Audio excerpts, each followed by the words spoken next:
Bismillahirrahmanirrahim. Assalamualaikum warahmatullahi wabarakatuh. Innal hamdalillah nahmaduhu wa nasta'inuhu wa nastaghfiruh wa na'udzu billahi min shururi anfusina wa min sayyiati a'malina.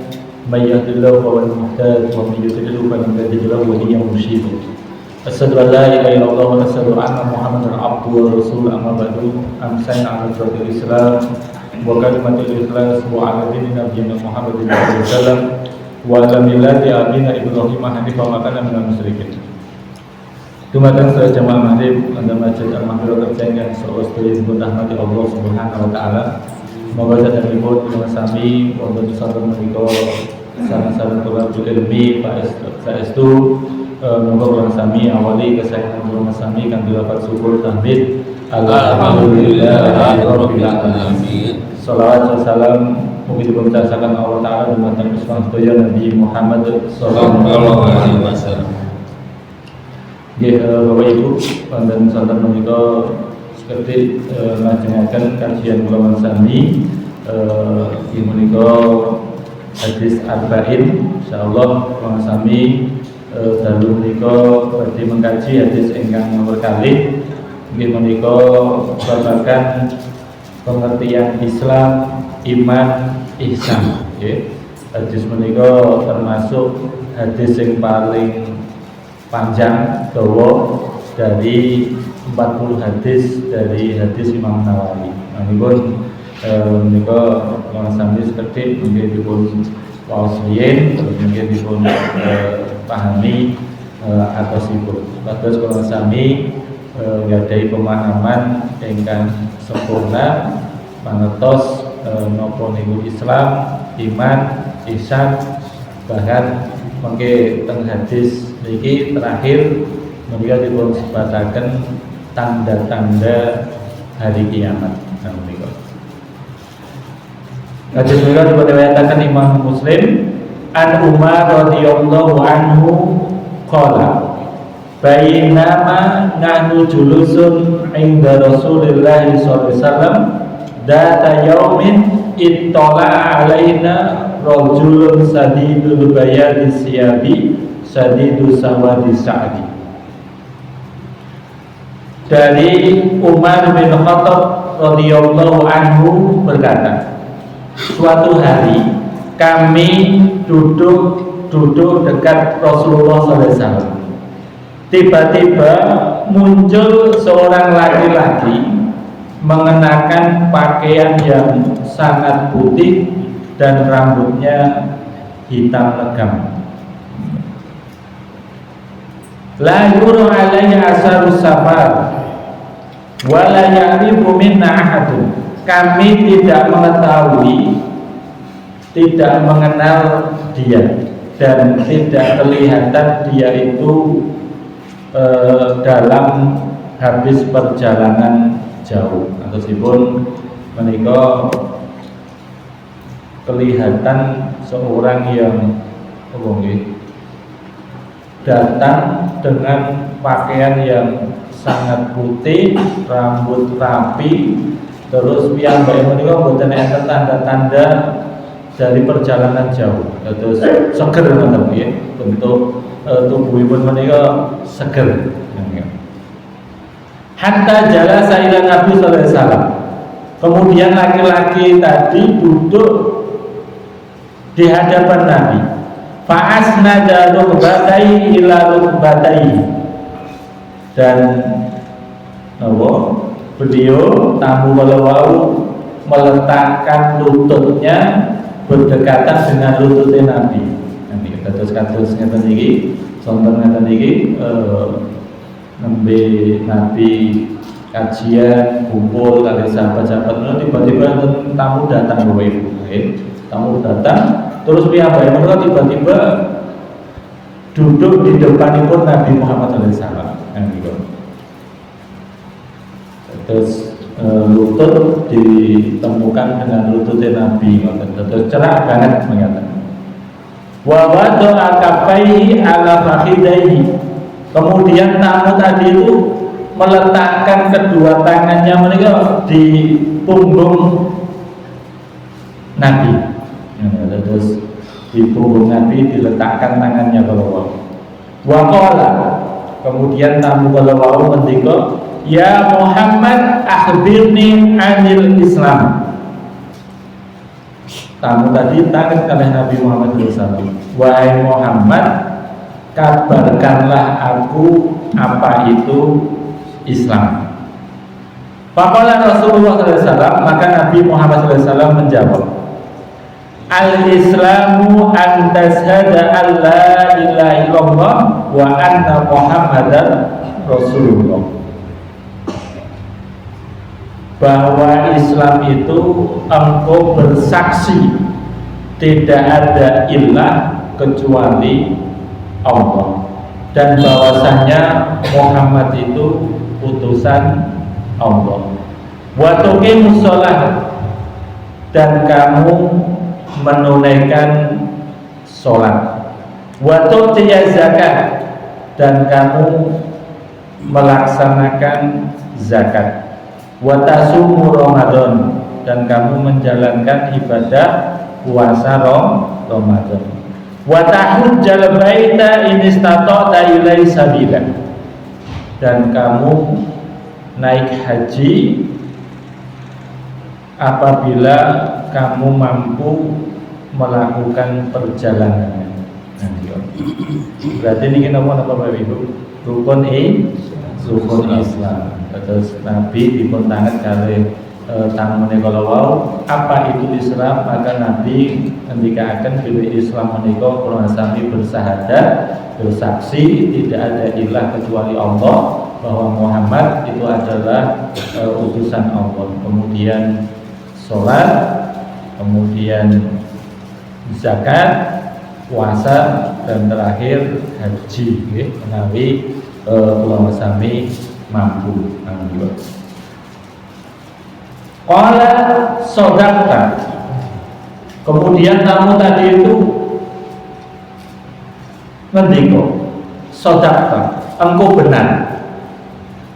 Fa'ajibna lahu yas'al lahu wa yusaddiquhu, maka teman-teman Nabi kalau wau nggih meniku heran gumun, wong dia itu tanya kok malah juga membenarkan. Terus para sahabat ini kok bingung, wong teko-teko tangan kali Nabi, dijawab oleh Nabi, terus kok malah piyambake menika membenarkan. Sodaqta, engkau benar. Maka para sahabat heran. Kemudian qala, tamu tadi ngendika melih, fa'akhbirni anil iman.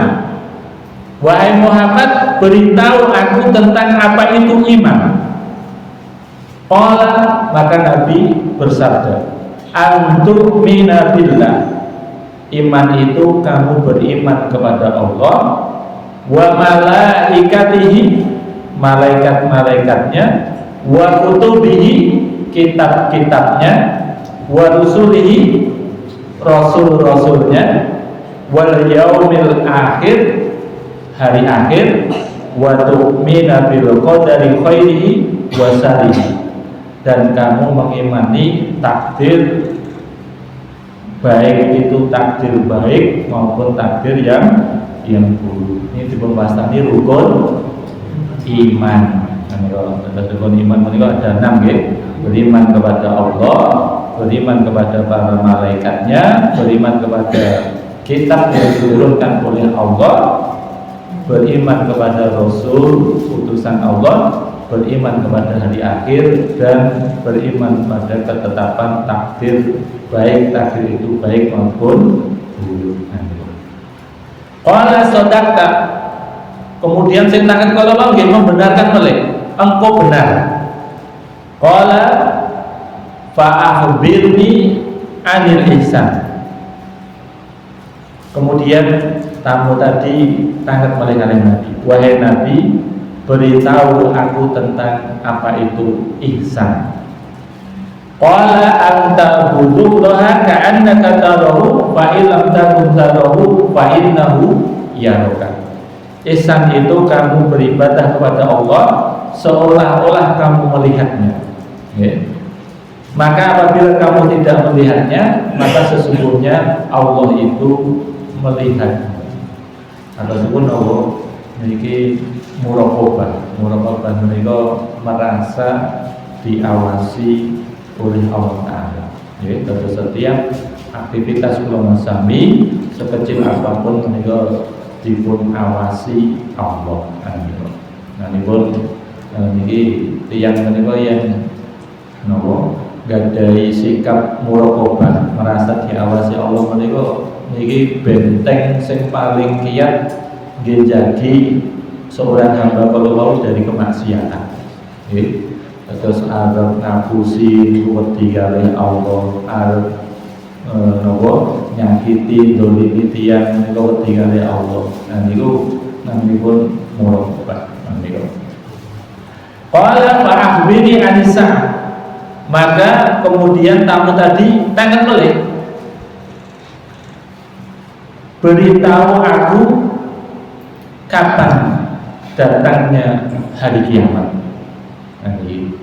Qala mal mas'ulu anha bi'alama minas sa'il. Maka Nabi ngendika, yang ditanya itu tidak lebih tahu daripada yang bertanya.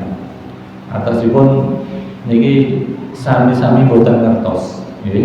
Terus yang tanya sama yang ditanya itu tidak lebih tahu, maksudnya boten ngertos tentang kapan terjadinya hari kiamat. Qala fa akhbirni an amaratiya. Akhirnya pun saya tanya kalau begitu kabarkanlah, beritahu kepadaku apa tanda-tandanya hari kiamat. Qala al-mutalidal amanatu rabbataha. Kemudian Nabi ngendika tanda kiamat itu salah satunya jika seorang budak wanita telah melahirkan tuannya. Maksudnya berbeda, mungkin perlu jelaskan. Jika seorang wanita budak itu telah melahirkan tuannya. Kemudian yang kedua tandanya wa antara raqubata al-murat al-alata li'a asai yatatawalluna fil dunya. Kemudian tanda yang kedua yaitu orang yang bertelanjang kaki dan tidak memakai baju, maksudnya pun orang miskin dan penggembala kambing saling berlomba-lomba dalam mendirikan bangunan megah. Nah, itu tanda itu. Soman tolako falabistu Maria. Aku kemudian laki-laki itu pergi. Aku diam beberapa waktu. Maksudipun Umar bin Khattab kalau terus tamu kalau wau sak samunipun dijawab tangan kalau wau dijawab oleh Nabi menika Umar menika diam beberapa waktu. Setelah itu Nabi bertanya kali Umar kalau wau, ya Umar, ada terima nisail. Wahai Umar, tahukah kamu siapakah yang bertanya tadi? Terus sing tangkep pun kisah. Terus Umar diputang kali Nabi. Wahai Umar, tahukah siapa yang datang tadi, yang tanya tadi? Qultu Allah wa rasuluhu a'lam. Maka aku, kata Umar, menjawab, Allah dan Rasulnya yang lebih tahu. Qala fa innahu Jibrilu atakum yu'allimukum dinakum. Maka Nabi bersabda, sesungguhnya tadi yang datang, yang bertanya tadi itu adalah Jibril. Berarti malaikat ternyata. Malaikat. Berarti malaikat itu bisa berubah seperti manusia. Itu dalilnya banyak. Terus yang datang tadi adalah malaikat Jibril. Tujuannya pun apa datang? Atakum yu'allimukum dinakum. Dia datang itu mengajarkan kepada kalian tentang agama kalian. Ini Bapak Ibu. Terus pertanyaan-pertanyaan tadi, ya, apa itu Islam, apa itu iman, apa itu ihsan, apa tanda-tanda kiamat, itu kan para sahabat bertentangan. Akhirnya pun kan terus malaikat Jibril itu tangan terus dijelaskan Nabi dengan penjelasan tadi. Akhirnya pun para sahabat yang merawuh tadi, yang lain mengertos, apa itu Islam, apa itu iman, apa itu ihsan, tanda-tanda kiamat itu. Berarti Jibril menikah datang untuk mengajarkan agama kepada umatipun Nabi lewat pertanyaan. Makanya pun dari pertama menikah wis rada aneh ya, wong takok kok malah membenarkan. Berarti kan ini seolah-olah yang tanya itu pun ngertos. Makanya pun para sahabat pada waktu itu tersinggung, ini wong takok kok malah benar gitu. Terus yang pulau sampean tadi kan curiga. Jadi sebenarnya para sahabat pun curiga dari awal itu, tapi akhirnya pun terjawab terakhir. Terus niku panjang hadisipun tuwa ini berkaitan dengan pokok-pokok dari keislaman kula sami Bapak. Maka seperti ini kula sami badhe mengkaji tentang satu persatu tentang rukun Islam. Terus Islam menika dibangun di atas lima rukun, yang sepindah syahadat. Syahadat menika menjadi syarat wajib seseorang itu masuk Islam. Syahadat itu persaksian, sumpah. Dan karena kalimat tauhid inilah yang nanti membedakan posisi manusia itu bahagia atau sengsara, Islam atau kafir, itu gara-gara kalimat tauhid ini Bapak Ibu. Manipun dulu pernah menguasai seperti kaji, kalau bukan itu pas ngisi Jumatan, kalau mau sampai tentang keutamaan kalimat tauhid la ilaha illallah. Nabi ngendika bahwa besok di hari kiamat itu adalah orang yang paling bahagia mendapatkan syafaat Nabi Muhammad SAW itu adalah man qala la ilaha illallah khalisan bi qalbihi wa nafsihi. Orang yang mengucapkan kalimat tauhid la ilaha illallah secara ikhlas dari dalam hatinya. Terus besok ternyata yang mendapat syafaat orang manusia yang bahagia itu adalah orang yang mengucapkan kalimat tauhid la ilaha illallah. Berarti kalimat tauhid ini salah satu syarat yang nanti seseorang itu menjadi ahli surga. Nanti pun kunci pun surga mereka tauhid juga. La ilaha illallah mereka. Miftahul jannah la ilaha illallah. Itu surga mereka ini berarti pun bangunan yang penuh kenikmatan. Kita yang jenengan duwe omah apik banget dipuji rapet ya tak dipuji sama betul. Boten saged lebet. Manipun miftahul jannah la ilaha illallah. Kunci pun surga menika la ilaha illallah. Karena menika syarat utama. Seseorang menika nanti masuk surga itu tidak dengan kalimat tauhid menika la ilaha illallah menika. Walaupun Nabi ngendika besok di hari kiamat orang yang paling bahagia mendapatkan syafaatku adalah orang yang mengucapkan kalimat la ilaha illallah. Atas itu orang beriman. Dan orang yang tidak beriman, orang kafir itu tidak mungkin akan bisa mendapatkan syafaat Nabi. Termasuk keluarganya sendiri Nabi terdekat.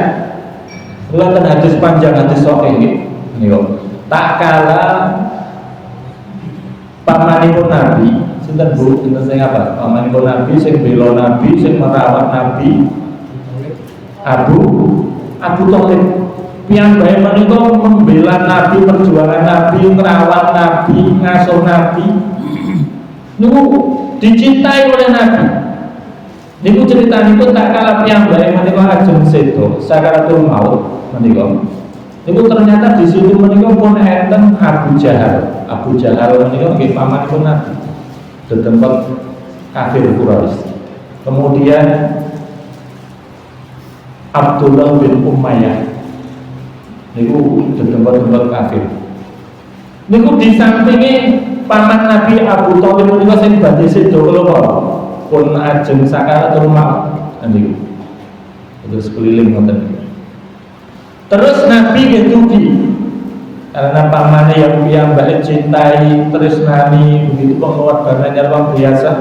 Menika nggih Nabi mendekat. Apa yang disampaikan Nabi? Qul ya ami ashhadu an la ilaha illallah. Wahai pamanku, ucapkanlah kalimat tauhid la ilaha illallah. Ini Bapak Ibu. Sebelum meninggal menika Nabi mendakwai pamanipun menika kalimat la ilaha illallah. Pamanipun menika kan ngucapke niki. Diulang-ulang Bapak Ibu. Tujuanipun apa? Kalimatul mushidu laka biha indallah. Satu kalimat ini yang nanti aku memberi kesaksian di hadapan Allah Ta'ala.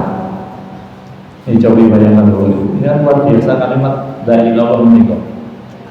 Yang dengan kalimat itu nanti Nabi menikah bisa memberi persaksian di hadapan Allah kalau pamannya itu termasuk ahli tauhid. Diulang-ulang Bapak Ibu. Tetapi tadi sekelilingnya kok ente dedekon kafir kok Abu Jahal, Umayyah kok bisik-bisikan dia sami nih Bapak Ibu. Bisikan tapi sing kalih kalau membisikkan kalimat kekufuran, kalau Nabi membisikkan kalimat keimanan.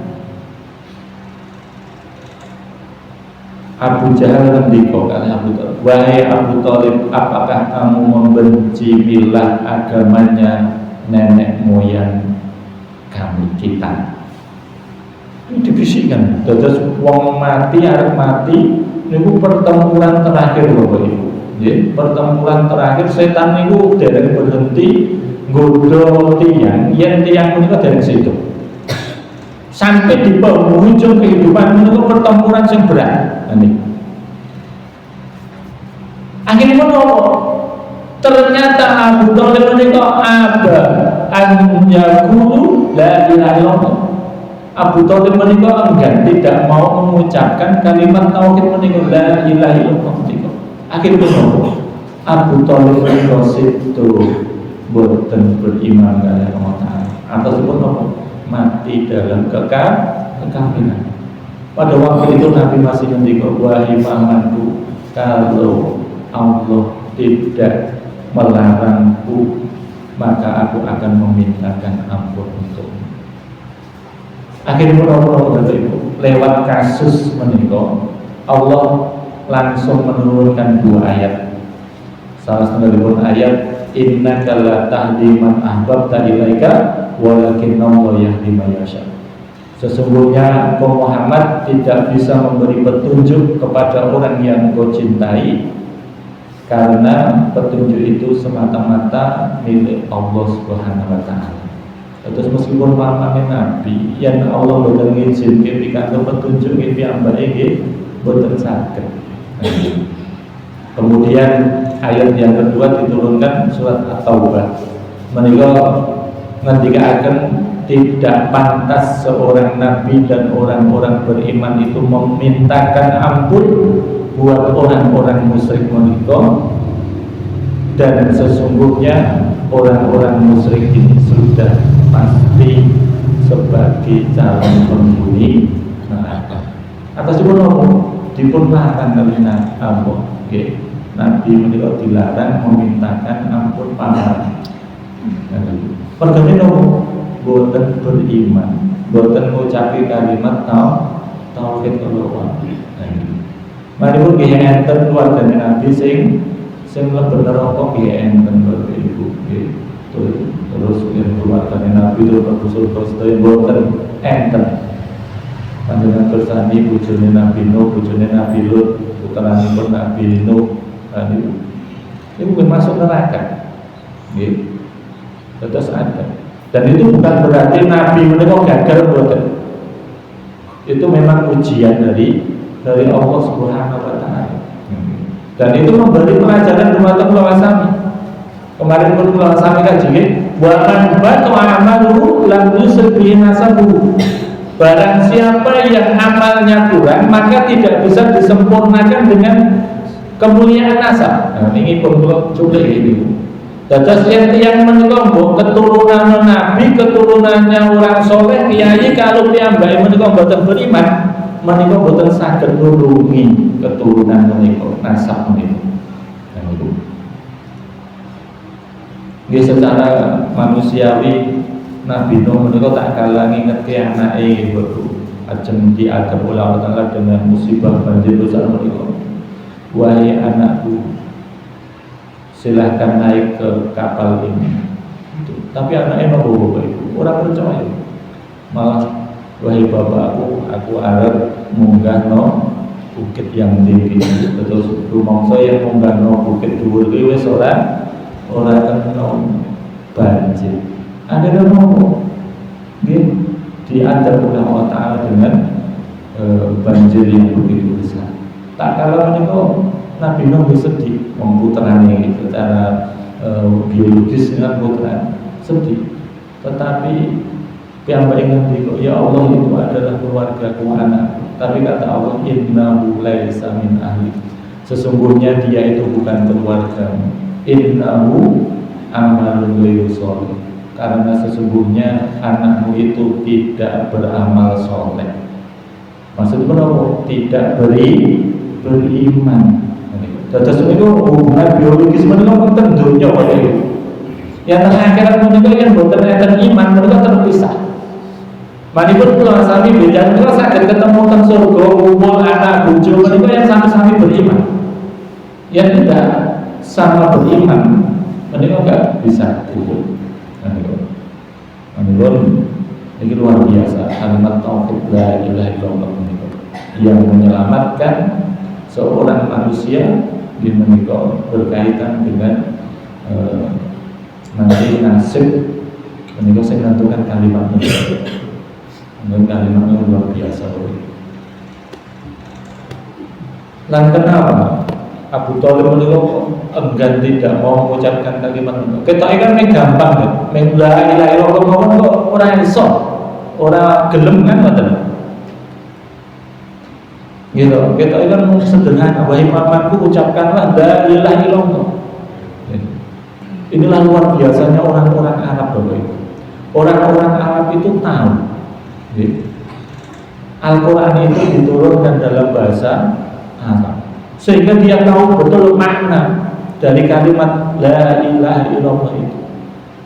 Tak kala seorang manusia itu mengucapkan kalimat la ilaha illallah, itu atasipun menika bersumpah menika tidak ada yang diibadahi kecuali Allah, tidak ada yang dimintai kecuali Allah, tidak ada yang dicintai kecuali Allah. Itu makna dari ilah. Yang Indonesia kan tidak ada Tuhan selain Allah. Tuhan menika apa? Di tangan jenengan bingung. Terus orang Arab itu tahu makna ilah itu apa. Begitu berat. Tak kala seseorang mengucapkan kalimat la ilaha illallah itu, oh berarti tidak boleh lagi menyembah berhala. Padahal dulu keyakinan nenek moyangnya adalah menyembah berhala.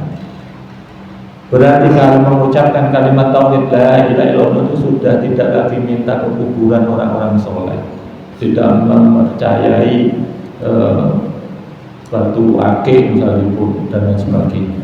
Karena itu semua adalah tandingan-tandingan Allah. Terus adat menikah sumpah boleh. Namun benar Abu Thalib menikah enggan, tidak mau mengucapkan karena konsekuensi ini ada akibatnya mengucapkan kalimat itu. Berarti nopo dia harus melepas sesembahan nenek moyangnya dulu. Manipun ini penting. Kalau memulatorakan tak kalah sakaratul maut menika peperangan manusia terakhir dan sakitnya didampingi keluarga ditalkin karena di hadis yang lain Nabi ngendika man akhiru kalamu la ilaha illallah dakhala jannah. Barang siapa yang akhir ucapan kehidupannya adalah kalimat la ilaha illallah, maka dia masuk surga. Ini kan jaminan dari Nabi. Manipun tak kala seseorang menikah bisa sebelum meninggal atau mau ucap la ilaha illallah, insyaallah di surga. Manipun ditalkin Bapak Ibu, ditalkin. Yang pun kajeng sakaratul maut la ilaha illallah. Biasa pun peraturan lagi, bukan sah cepet-cepet, bukan sah la ilaha illallah. Karena sering saya dapati orang yang mentaati itu ditempelkan di telinganya cepet-cepet, buru-buru. La ilaha illallah, la ilaha illallah. Gak usah tapi pelan-pelan la ilaha illallah. Itu mungkin dijeda. Karena itu benar Bapak Ibu pertempuran terakhir setan pun juga menggoda di akhir-akhir kehidupan manusia. Namun itu pelan-pelan, betul sah cepat-cepat. Kemudian bagi pun sakit mengucapkan la ilaha illallah tapi pun betul sah diulang beliau. Kecuali dengan pun mireng la ilaha illallah pun kok ternyata piyambake ngendika aku njupit damelan itu berarti diulang lagi. Karena itu berarti ucapannya yang terakhir itu diulang lagi. Nah, jangan salah sebedan menunjukkan terus mungkin ditahan kembali dan biar apa? Biar akhir kehidupannya mereka tadi ucapke kalimat la ilaha illallah. Dan itu salah satu pun cara untuk mencatatkan calon jenazah. Biasa pun yang ngomong ajeng situ itu kan tanda-tanda meskipun kita kadang-kadang saudara dan sebagainya, tapi rata-rata memikul itu kan yang ajeng situ biasanya pun kan gerasi, rose, itu kan ketok biasanya pun yang ajeng situ. Nah ini bu sakit-sakit keluarga mendampingi, ditalkin alon-alon buat sabtu. Sebatas sebatas mampu mengucapkan kalimat menika la ilaha illallah. Insyaallah yang pun mengucapkan kalimat menika jangan pun surga. Manipun Nabi sampai sedih bae. Paman pun sedo betul sakit itu sedih. Karena yang pulun mengucapkan mawon kalau ketika usia bulaga bingung itu aku akan bersaksi di hadapan Allah bahwa dengan kalimat itu kamu menjadi seorang muslim, maka itu menjadi pukulan yang sangat menyedihkan buat Nabi Muhammad SAW karena beliau sosok paman yang luar biasa, merawat dari kecil, melindungi dakwahnya, tapi ternyata di akhir kehidupannya yang baik tidak mau beriman. Karena memang hidayah itu dari Allah. Nabi juga tidak bisa memberi hidayah. Manipun langsung ditegur oleh otak. Meskipun orang-orang yang dicintai kalau tidak bisa hidayah dari Allah itu berarti tidak akan bisa. Nah ini yang pertama syahadat. Kemudian yang kedua waktu sholat, mendirikan sholat. Malipun yang orang Indonesia itu rata-rata mengislam KTP ini Pak. Yang syahadat terus perkara mau sholat apa urusan keri kan. Nah ini berarti tiang kalau Islam ini tidak sempurna. Karena yang ditutup dari syahadat itu tadi kan bentuk sumpah harus dibuktikan. Sholat itu adalah perintah dari Allah Ta'ala. Maka kalau yang beriman Islam itu harus menunaikan kewajiban sholat lima waktu. Berarti yang enten tiyang ming syahadat mawon terus ora sholat, itu berarti syahadat itu nggih boten tenanan. Boten tenanan. Tidak mau membuktikan. Karena yang namanya syahadat itu diyakini dalam hati, diucapkan dengan lisan, dibuktikan dengan perbuatan. Harus ada 3 menikah. Jenengan meyakini bahwa tidak ada ilah dari hati ulama sama. Kemudian diucapkan berupa syahadat, kalau diucapkan asyhadu alla ilaha illallah. Biasanya pun yang ajeng atenan biasanya pun diulangi ajeng ijab niku kan syahadat sih. Dan itu diucapkan. Kemudian dibuktikan dengan amal perbuatan. Yang Allah perintahkan sholat, ya sholat. Yang perintahkan puasa, ya puasa. Itu dia ingin memenuhi sumpah syahadat kalau ini pun syahadat ini butuh pembuktian. Bukan cuma rata-rata mau Indonesia rata-rata mau ini. Oh, syahadat tapi la ilallah, tapi tidak mau sholat, tidak mau puasa, tidak mau zakat. Berarti Islam bukan sempurna. Kemudian waktu tiya zakat, menunaikan zakat. Nah, ini kewajiban seorang muslim itu zakat, terutama zakat fitrah. Zakat fitrah bukan abur, setahun pisan paling banyak gitu. 3 kilo ya, 2,5 kilo, 3 kilo lah. Itu bukan banyak. Terus kalau mampu memiliki kelebihan harta, itu namanya ada yang namanya zakat mal, zakat mal itu perlu dizakati. Atau dengan petani sukses mereka yang melebihi dan masuk nisab, mereka bisa dizakati. Zakat itu untuk membersihkan diri ulama sami dan membersihkan harta ulama sami. Itu mesti disebut zakat. Pun ini penting. Watasum Ramadan, dan kamu puasa di bulan Ramadan. Ini puasa wajib. Watahu jabaita inistato ailai sabila, melaksanakan haji apabila engkau mampu melakukan perjalanannya. Karena haji menikah butuh fisik yang kuat dan butuh mal harta. Dengan sehat awal kuat tapi kan dite yang boten saged munggah haji gitu. Jenengan dite oke tapi fisiknya boten piye nggih boten saged. Kula pinginane nggih calon haji menika biar nggih pandhatare sing kuat sehat. Sakniki pun sakit-sakitan. Boten kiat. Akhirnya jane jatah 2026 ini. Akhirnya pun piyambake mewakilke anak terus kan ganti anak. Lebih waktu diurus ini. Sekitar 12 tahun yang lalu. Dan itu panah ternyata. Bahkan sing-sing ibu kakak sebelum naik haji. Maka haji menikah memang ibadah yang butuh persiapan sehingga matang, butuh dari fisik, kemudian harta. Karena memang berat pun menikah diperintahkan ini statoa ilai sabila, jika engkau mampu melakukan perjalanan itu, karena memang berat. Berarti yang keluar sampai dari mampu berarti belum ada kewajiban. Jadi kalau sudah mampu diteri turah fisiknya kiat, nanti monggo untuk ditunaikan rukun Islam yang kelima. Kalau kita mengatakan bahwa itu pun ada insyaallah yang ditunaikan si Malik. Bahkan hadis selanjutnya pun kita rukun iman, rukun iman kali lisan kali tanda-tanda kiamat.